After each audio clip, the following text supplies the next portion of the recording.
Okay, let's dive right in. When you picture the Mascarene Islands, Mauritius, Reunion, what do you see?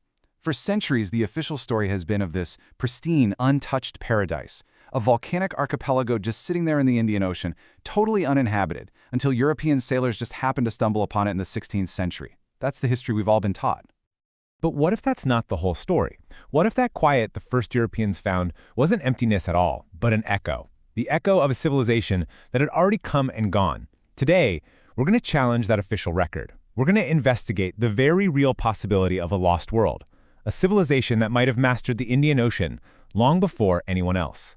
And right away, you run into this paradox that just doesn't make sense. Take a look. On one side, you have Hawaii, super remote, volcanic, thousands of miles from anywhere. And yet, we know Polynesians settled it, building this incredibly complex society. But on the other side, you have Mauritius, also remote, also volcanic, and the history books just say, empty. Why? Why would one be a cradle of civilization and the other a total blank slate? That's the puzzle we have to solve. To even start to answer that, we have to look at what it actually takes to settle a remote island. I mean, it's not just about having a boat, right? It's about your entire culture, your motivation, your technology. So let's look at the clues from other ocean conquerors. And this right here tells you everything.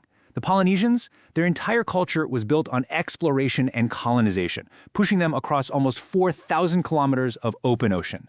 The Vikings, they were all about raiding and settling, crossing huge distances to do it. But the major seafarers of the Indian Ocean, they were traders. They were all about commerce, which meant they pretty much hugged the coastlines. The drive to just sail off into the unknown to find a new home, it just wasn't really in their DNA. So if it wasn't them, then who could it possibly have been?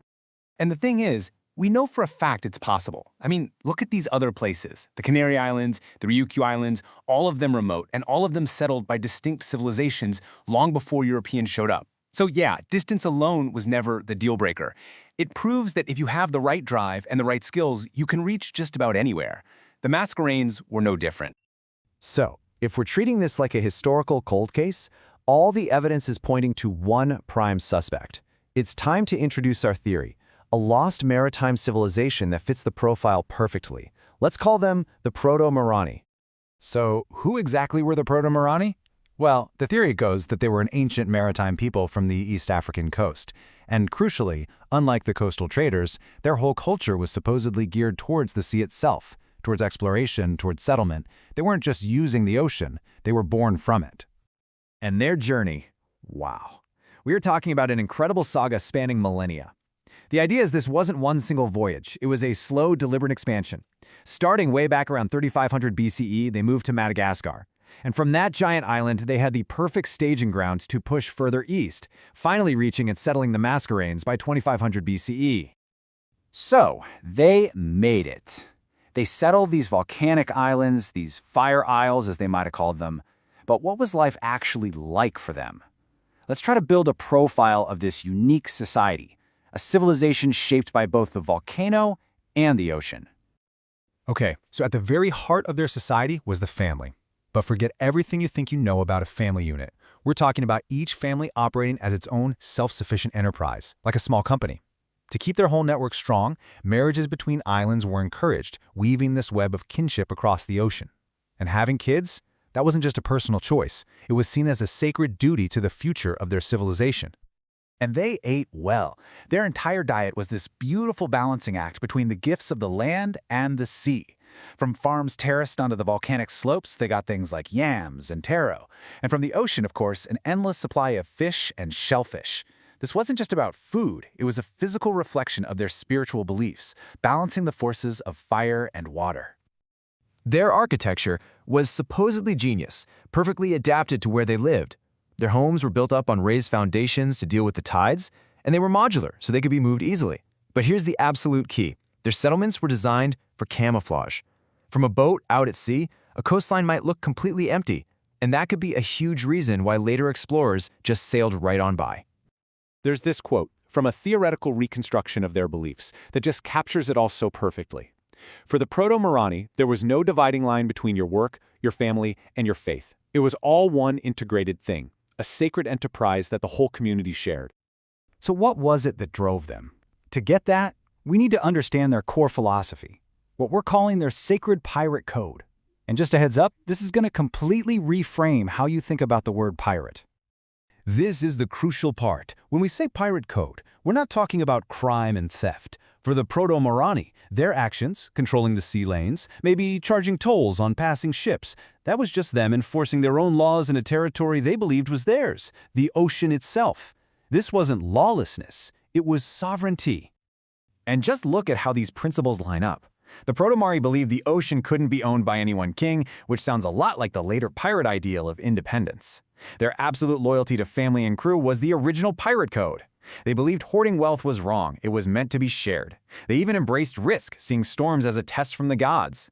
You have to wonder if the romantic pirate code we all know is just a faint echo of this much older, sacred way of life. And their entire worldview was supposedly built on this foundation of two great opposing forces. On one hand, they worshipped Envia, the volcano goddess, the power of the earth, of fire, the force that literally created their island homes. And on the other hand, they worshipped Vaho, the great ocean spirit, the power of water, of freedom, of the voyage. Their lives were a constant, delicate balance between these two immense forces. Which brings us to the final and most haunting question. If this civilization was so sophisticated, so resilient, where did it all go? Let's see if we can finally close this historical cold case. First, you have to understand the sheer scale of what we're talking about.